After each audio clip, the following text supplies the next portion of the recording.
आज ही Doubtnut app download करें। Doubtnut पर होगा अब आपके सभी मैथ्स, केमिस्ट्री, फिजिक्स और बायोलॉजी डाउट्स का सफाया। बस अपने क्वेश्चन की फोटो खींचो, उसे क्रॉप करो और तुरंत वीडियो सोल्यूशन पाओ। Download now. पहले हमसे पूछा गया है कि जो फॉसिल रिकॉर्ड्स एवोल्यूशनरी रिलेशनशिप्स को एलुसिडेट करते हैं, शो करते हैं, उनके बेसिस पे अगर हम ऑर्गेनिज्म की क्लासिफिकेशन करें तो इसे क्या कहा जा सकता है। अब हम जानते हैं कि क्लासिफिकेशन या टेक्सोनॉमी एक ऐसा प्रोसेस होता है जिसमें हम अलग अलग लिविंग ऑर्गेनिजम्स को कुछ कन्वीनियंट कैटेगरीज में ग्रुप कर देते हैं ताकि जो सिमिलर ऑर्गेनिजम्स हैं उन्हें एक ग्रुप में प्लेस किया जा सके। लेकिन इसके लिए कई सारी अप्रोच हम ले सकते हैं, यानी डिफरेंट बेसिस पे हम ये टेक्सोनॉमिक कैटेगरीज बना सकते हैं। तो अगर अपने ऑप्शंस को देखें, पहला दिया है अर्लीस्ट सिस्टम। तो जो सबसे पहले ह्यूमन बींग्स ने क्लासिफिकेशन की कोशिश की थी वो प्लांट्स और एनिमल्स के कुछ बेसिक एक्सटर्नल फीचर्स के बेसिस पे था। तो यहाँ पर फॉसिल रिकॉर्ड्स को हम कंसिडर नहीं कर रहे थे। हमने बेसिक मॉर्फोलॉजी देख के प्लांट्स को हर्ब्स, श्रब्स और ट्रीज इन 3 कैटेगरी में डाल दिया था और इसी तरह के कुछ गिने चुने एक्सटर्नल फीचर्स के हेल्प से यहाँ पर क्लासिफिकेशन होती थी। तो ये हमारा आंसर नहीं होगा। फिर कह रहा है फाइलोजेनेटिक सिस्टम।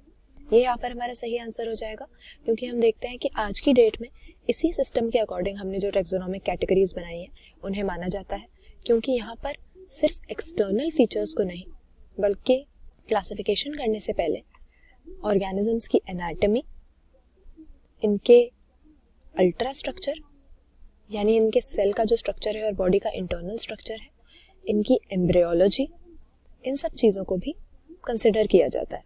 तो जब हम सिर्फ इन एक्सटर्नल फीचर्स के बजाय इनके इंटरनल कैरेक्टर्स को भी कंसिडर करेंगे तो इनके बीच में जो एवोल्यूशनरी रिलेशनशिप्स होंगे ऑर्गेनिजम्स के बीच में वो क्लियर हो जाएंगे और फॉसिल रिकॉर्ड की भी यहाँ पर हमें ज़रूरत पड़ेगी अगर हमें इस तरह से इनकी एम्ब्रियोलॉजी और अल्ट्रा स्ट्रक्चर को कंसिडर करना है। क्योंकि इस तरह के फाइलोजेनेटिक सिस्टम में बेसिकली हमारा एम ये होता है कि जिन भी ऑर्गेनिजम्स के कॉमन एंसेस्टर्स हैं उनको हम एक ग्रुप में प्लेस करें, यानी इनके डिसेंट के बेसिस पे इनकी ग्रुपिंग करना चाहते हैं।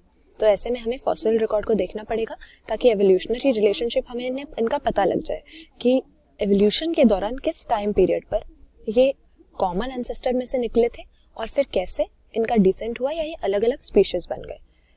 आगे अगर देखें मॉर्फोटेक्सोनॉमी, हमें नाम से ही पता लग रहा है कि अगेन यहाँ पर हम मॉर्फोलॉजी को कंसिडर करेंगे, एनाटॉमी, एम्ब्रियोलॉजी ये सब नहीं देखेंगे। तो ये हमारा आंसर नहीं होगा। और आर्टिफिशियल सिस्टम से अगेन हमारा यही मतलब होता है कि हम इंटरनल फीचर्स नहीं बल्कि कुछ ग्रोस, सुपरफिशियल, मॉर्फोलॉजिकल फीचर्स के बेसिस पर क्लासिफिकेशन कर रहे हैं। इसको भी हम आजकल मानते नहीं हैं, क्योंकि इस तरह के क्लासिफिकेशन सिस्टम में क्लोजली रिलेटेड ऑर्गेनिज्म अक्सर अलग हो जाते हैं, अलग टेक्सोनॉमिक ग्रुप्स में प्लेस हो जाते हैं, क्योंकि उनके एवोल्यूशनरी रिलेशनशिप को कंसिडर करने के बजाय सिर्फ हम उनकी सुपरफिशियल फीचर्स देख रहे हैं। तो यहाँ पे करेक्ट आंसर हमारा ऑप्शन बी हो जाएगा, फाइलोजेनेटिक सिस्टम, जहाँ पर मॉर्फोलॉजिकल फीचर्स या एक्सटर्नल फीचर्स देखने के बजाय एनाटॉमी, अल्ट्रा स्ट्रक्चर और एम्ब्रियोलॉजी जैसे इंटरनल फीचर्स को भी कंसिडर करते हैं ताकि कॉमन एंसेस्टर्स वाले या क्लोज एवोल्यूशनरी रिलेशनशिप वाले ऑर्गेनिज्म को सेम ग्रुप में हम प्लेस कर सकें। क्लास 6 से 12 से लेके नीट, IIT, JEE मेंस और एडवांस के लेवल तक 10 मिलियन से ज़्यादा स्टूडेंट्स का भरोसा। आज ही डाउनलोड करें डाउटनेट ऐप या व्हाट्सएप कीजिए अपने डाउट्स 8400 400 400 पर।